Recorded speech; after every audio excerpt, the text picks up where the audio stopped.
আজকে আমার মাদ্রাসা পড়া ছাত্রী খুব অল্প সময়ের মাধ্যমে প্র্যাকটিক্যাল ভাবে দেখিয়ে দিবে কোনো নামাজ পড়ার পূর্বে অথবা ইবাদত করার পূর্বে অথবা কোরআন তিলাওয়াত করার পূর্বে কিভাবে ওযু করবেন। অনেক মা বোন আছেন এই ওযু করার সময় মনের অজান্তেই মাত্র একটা ভুল করার কারণে কিন্তু আমাদের ওযু নষ্ট হয়ে যাবে। আর ওযু যদি আমাদের নষ্ট হয়ে যায় তাহলে কিন্তু আমাদের সমস্ত আমল বরবাদ হয়ে যাবে। প্রিয় মা বোনেরা, আমরা কিন্তু অনেক কষ্ট ক্লাস করে সময় নষ্ট করে আমরা নামাজ আদায় করে থাকি। আর এই নামাজ করার পূর্বে আমরা যে ওযু করি, এই ওযু করার সময় যদি আমরা কোনো ভুল করে থাকি তাহলে কিন্তু আমাদের নামাজ সমস্ত আমল রব্বুল আলামিন বরবাদ করে দিবে। এই জন্য অবশ্যই ভিডিওটি স্কিপ না করে আমার ছাত্রী যেইভাবে এই ওযু করবেন কোনো নামাজ পড়ার পূর্বে অথবা ইবাদত করার পূর্বে তারপরে কোরআন শরীফ পড়ার পূর্বে অবশ্যই আপনারা একই নিয়মে এইভাবে ওযু করবেন। তবে মনে রাখবেন ওযু করার সময় কোনোভাবে দ্রুত করা যাবে না, ধীরে সুস্থভাবে ওযু করতে হবে। বিসমিল্লাহ বলে ওযু করা শুরু করবেন। চলুন আমরা ওযু করার সঠিক নিয়মটি আমরা শিখে নেই।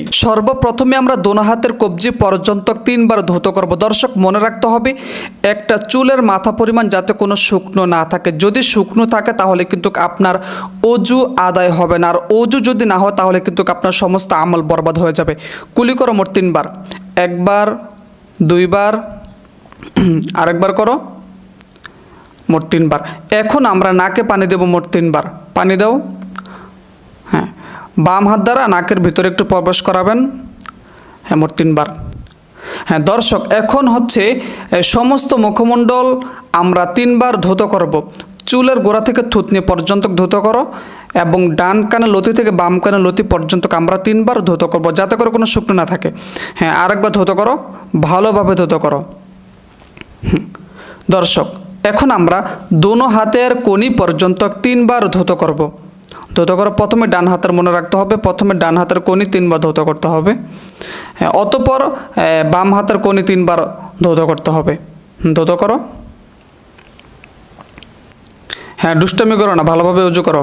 দর্শক, এখন আমরা মাথা মাসে করব। অনেক মা বোন আছেন এই মাথা মাসে করার সময় আমরা মনের অজান্তে অনেক ভুল করে ফেলি। দেখেন আমার ছাত্রী কিভাবে মাথা মাসে করে। প্রথমে মাথার উপরে টান দিবেন, তারপরে বৃদ্ধাঙ্গুল দ্বারা কানের ভিতর খিলাল করবেন অথবা গর্দান মাসে করবেন।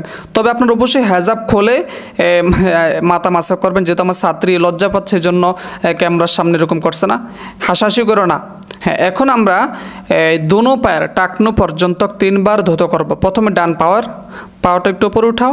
হ্যাঁ, প্রত্যেকটা আঙ্গুল ধরে ধরে সুন্দরভাবে আমরা খিলাল করব যাতে করে কোনো শুকনো না থাকে। প্রিয় মা বোনেরা মনে রাখবেন আমরা কিন্তু বিশেষ করে আমরা হাত দ্বারা আটা গলে থাকি। অনেক মা বোন আছেন তারপরে নখের ভিতরে ময়লা থাকে।